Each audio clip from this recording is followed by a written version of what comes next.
Hi everyone, it's Daniela Sigia, and again in the Pajama Monologues. Today we're going to talk about building backyard habitat and wilderness corridors on your property. Even if you just have a balcony in an apartment, you can still qualify as certified habitat. And we're going to give you all the tips on how to do that, why you want to do that, the benefits of corridors. And I'd like to slip in there that. Obviously I care about the environment if I'm doing this, right? So most people know me for my work in textile reclamation. Before I ended up in the business, I was halfway through certifying as a horticulturist. I was studying commercial crop production and horticulture, and that led me to the study of permaculture, which I became quite obsessed with before a career ending injury kind of directed me and led me somehow to textile reclamation, which is still in the environmental sector. So, what might be surprising to a lot of people is to see a progressive conservative member that actually cares about the environment, because there's a lot of media spin that lets people believe that if you're conservative, you don't care about the planet. And clearly, that is not the case here. So, I'm here to show you that there are conservatives that do care about the environment. I believe most do. Maybe we have different approaches on how we believe we should approach environmental issues, especially not at the detriment to our economy. So we do things through our own personal activism as solving community problems around environmental habitat and things like that. And one way that I do this is by advocating for local habitat protection, and that more people get involved in this themselves. It's not about the government creating habitat. We people are, as residents, we're the ones that are taking up the space. You know what I mean? So it's up to us to fix that. You know what I mean? So if we can add a little bit of habitat to each of our residences, then what we build is a habitat corridor. So let's talk a little bit about that. So a habitat corridor is allows movement and migration of animals. It could be pollinators, birds, whatever. So in order for a corridor to work for habitat, there needs to be certain elements. For example, a food supply, a water supply, and nesting where babies can be born, and stuff like that. So what ends up happening is as wildlife migrates or moves around an area, they can be sustained the whole trip, because otherwise, if there are long periods where they don't have a water source, for example, or they don't find a food source, or there's no place to nest, should all of a sudden it be that time to go into labor or whatever, they've got no safe place to do it, they can't build a nest, and those babies die. And that applies to all creatures, all living creatures. So what they need is little spots. If they don't have water, they dehydrate and die before they get to the next water source. And modern planning takes this into account. So you will see that a lot of new developments do have that wilderness corridor sort of thing, where there's parks or naturalized areas that have walking paths. Let's say that walking path will take you from point A to point B, and then you think, oh, how a beautiful park and wilderness on either side. That path wasn't really for you. Putting the path in for you justifies adding it to the space. But in urban planning, when you see long stretches of plants of any kind, or trees, or naturalized area, it's actually to give this corridor to wildlife. Now, before they started planning with this kind of wisdom in mind, we saw urban sprawl take up, these big subdivisions, right? With maybe a tree, every three houses, and then that was it. That doesn't qualify as wilderness corridor. There's no food, there's no water, and not all pollinators in wilderness can use a maple tree. You know what I mean? So that didn't qualify. So in those areas where we're seeing way more concrete, way more whatever, it's up to us to add that corridor in. So sure, we can't make, paths where the bison can run through our neighborhood. No, but maybe we can for birds, right? Or smaller critters, or, so today we're going to talk about all the different ways that you can do that. If you want to get some further education and actually be like certified, it's like really easy to do. And there's two places you want to do that. So one is the Canadian Wilderness Federation. And when you meet all the criteria for backyard habitat, is what they call it, they send you a nice little plaque that you can hang on your, and this also lets your neighbors know. So if you're having some naturalized areas and you think they may think you've gone crazy, you can add one of these so they understand what you're trying to do. And also Bee City Canada, BEE, Bee City Canada. They're not just about bees. They talk about all kinds of pollinators, and you can actually be certified as a Bee City business, a Bee City city, Bee City family, to say that you've done your part to support local pollinators. So what do you need to do to certify for both of these? What they need is a food source, a water source, a nesting source. You need a certain amount that is actually native plants. We'll talk about that in a sec. And earth-friendly pollinator practices. Sorry, I got dogs. That's what happens. Okay, so food. So, and actually food kind of hits into the native plant thing. So you can fill your garden with lots of plants, and you might even pick perennial plants. But if they're not localized to your area, or native to your area, so even if you're in the same zone, right? So you might say, well, this plant says it lives in a 3C planting hardiness zone, and that's what I am, so it should be good, right? No. If that specific genus isn't native to your area, your local wildlife, although it suits the climate, your local wildlife will not recognize that plant, which means they don't know it's a food source. They don't know how to eat from it.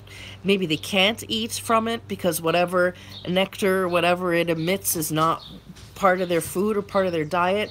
They don't know how to nest in it, so they don't because they don't recognize it, they fly over it. To them, it's no different than a chair. You know what I mean? You might as well put a big rock in that spot. To them, there's no difference.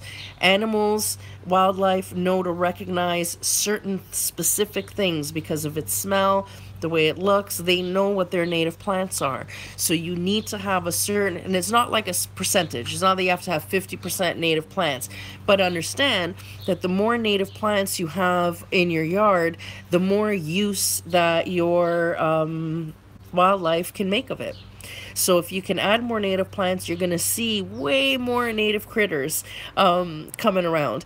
And it's great to use plants, but you can also substitute. So if you're on a balcony, let's say, right? So if you're on a balcony, you're not appealing to squirrels and fox, right? So that almost doesn't matter in terms of nesting spots and things like that. But you need to appeal to pollinators and birds.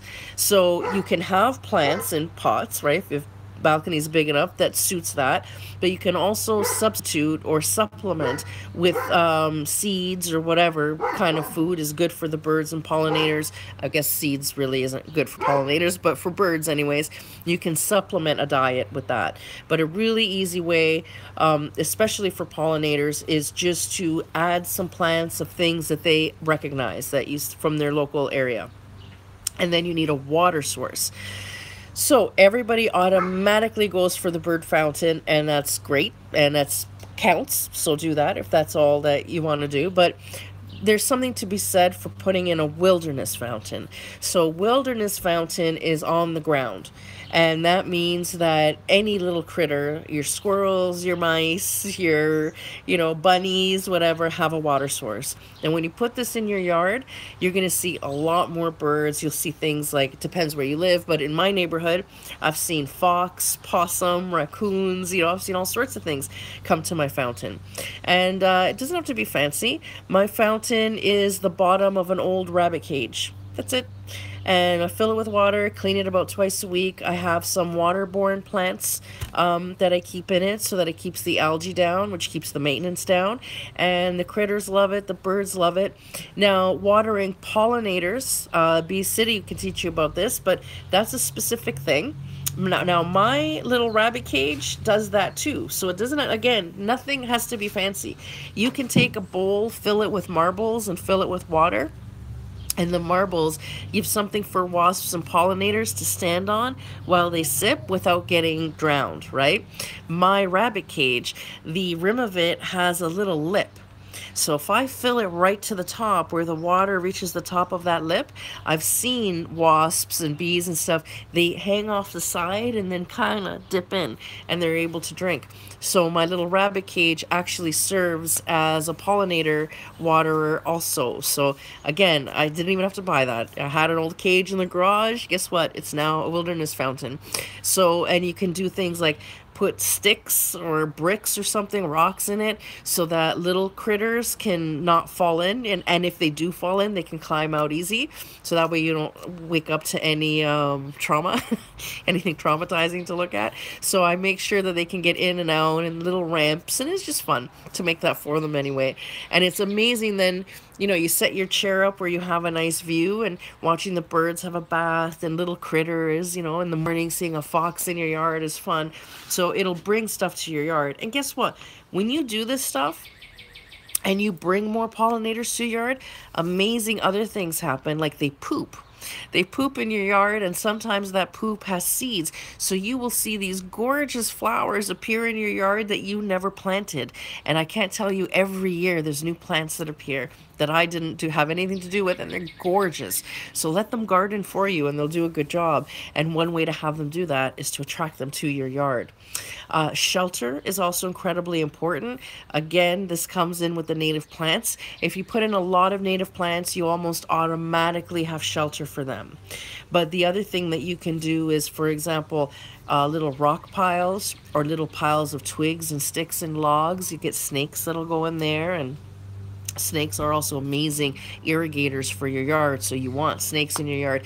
You want to attract possums to your yard. So whatever possums like, make sure that you have that in your yard, because possums can eat ticks. They love ticks, and they can eat thousands of them. So you definitely want possums in your yard, and they're resistant to rabies, so that's a safe animal. You know, you're not going to get stink issues like a skunk, right? I mean, your yard with a possum. So for some reason, a lot of people don't like possums. I also like to advocate for the possum, especially for all the ticks that they eat. So by having a lot of native plants and, like I said, logs and sticks and little piles and stuff, that gives critters different places to nest. The other thing, I'm a big hugel bed person. That's in a whole other video, but I have like a pit where I've been throwing logs and twigs in, which eventually I will cover with soil. I'll never have to fertilize that plot of land. The sticks and the twigs, as they rot, will keep that soil fertile for years and years and years. But until I cover it, right now it's just this big pit of sticks and logs. That's an amazing place for critters to go in, burrow in, make a nest, and keep it safe from other critters and predators. So having these kind of spots, but again, if you have a balcony, that's not necessarily available to you, and it doesn't have to be. But if you have the property, these are things you might want to consider. And when you're plotting your property, so if you're gardening now, for example, if you're gardening for a balcony, what you're giving birds and pollinators is a small resting spot. Come have a sip of water, bite to eat, and then you're on the road. But when you have a substantial property, you can be a part of a wilderness corridor that is more substantial. So if you figure a wilderness corridor in a subdivision gives wildlife like fox, rabbit, you know, the bigger stuff. Squirrels can run in your yard, it's not a big deal. But for critters like possums and fox and that need the privacy, these suburban wilderness corridors that people create because, you know, as people become more and more educated, you know, and lazier, right? Perennials are easier to do than annuals every year. You plant the perennials once, weed twice a year, and you're good. Well, maybe more than twice a year, but you're good. So perennials are becoming the thing, and people are becoming more educated about native planting and things. So what we're seeing is where we had that urban sprawl that didn't plan wilderness corridors, we're seeing actual residents start to plan more and more lush gardens. Lawns are going out of fashion. We're seeing lawn replacements. That counts as wilderness corridor. You know, lawns the traditional do not serve the wilderness at all. However, lawn replacer plants, when you get clovers and I've seen thyme that is used, like lots of little low growing plants that are planted in, flowers added to reduce the amount of lawn, for example. When those kind of things get introduced, not just in your house, but in a bunch of houses in your neighborhood, that kind of recreates corridor. So a bunny or a fox can go from this big patch, you know what I mean, and run to that big patch where maybe they have bushes it could sleep in, you know, but in the meantime, from here to here, there's clover I can eat here, and then I can go sleep in that yard that has, you know, the bushes or the trees. So a great way to do this is to naturalize spots in between properties so that critters can run from one property to another. So in my yard, for example, along the fence line, I don't mow that. I don't mow along my fence line, and I have little spots around my yard that are really overgrown and grown in, and they're naturalized, and I leave them. What I also have are a few little holes that have been dug by critters under my fence at different points on my property, especially because I have dogs. They need that escape route. But that serves as a wilderness corridor. So when they come to my yard, they have food sources because I have it naturalized as well as supplemented. So in my yard, they'll find food sources. I've got water sources, and then I've got these little holes and naturalized area. So a critter can easily come in my yard, have a rest, have a bite to eat, get some water, and then there's a hole at the other end of my property that will take them to the opposite end of the block when they go under that fence and take off. And I can tell by how well used that little path is that it gets used a lot. So that's something that you can do.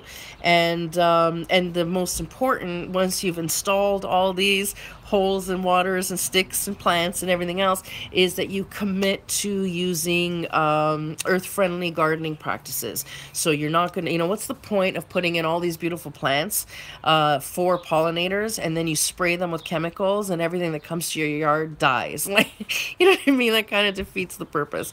So if you're going to go to this extreme, the idea is that you commit to using earth-friendly practices, you know, and sometimes you will get pests and things that will come in, but there's a lot of natural things that you can do.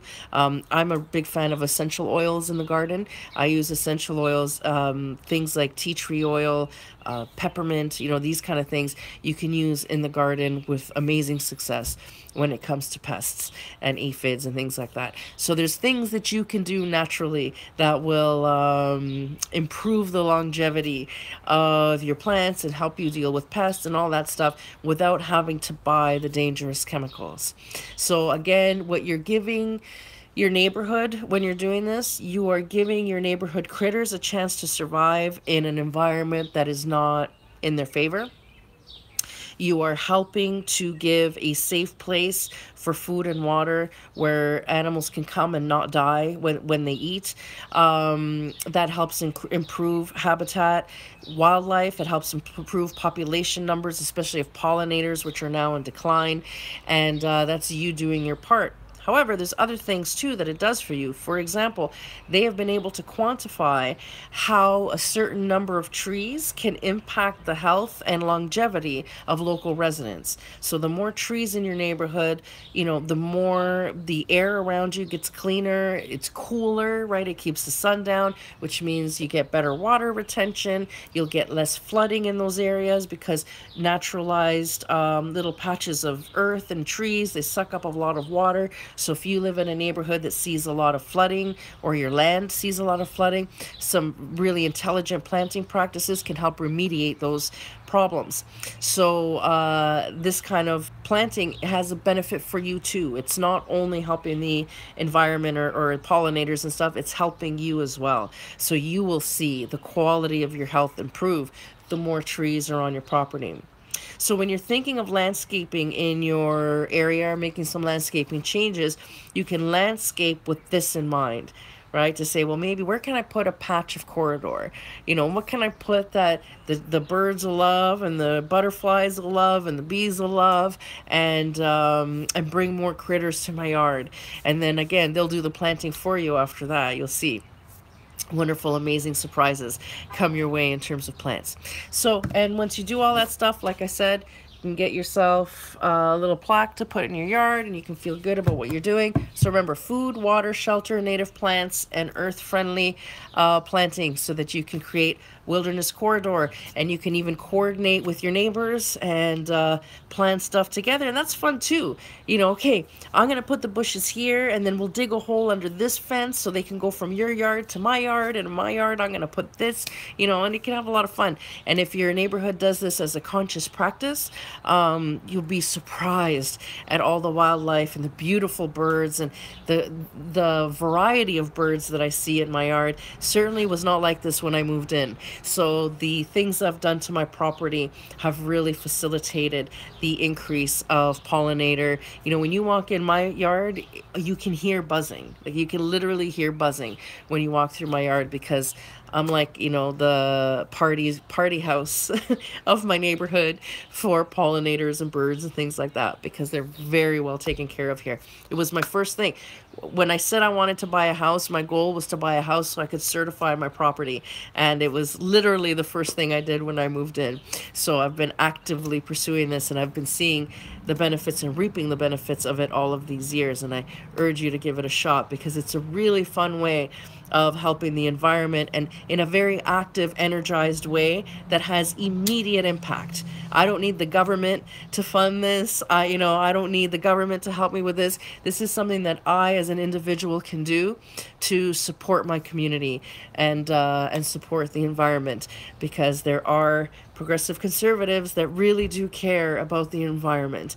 We're just very energized to take those initiatives on ourselves and get her done. Have a great day, everybody. Still don't know how to end this. Oh, you want to see that.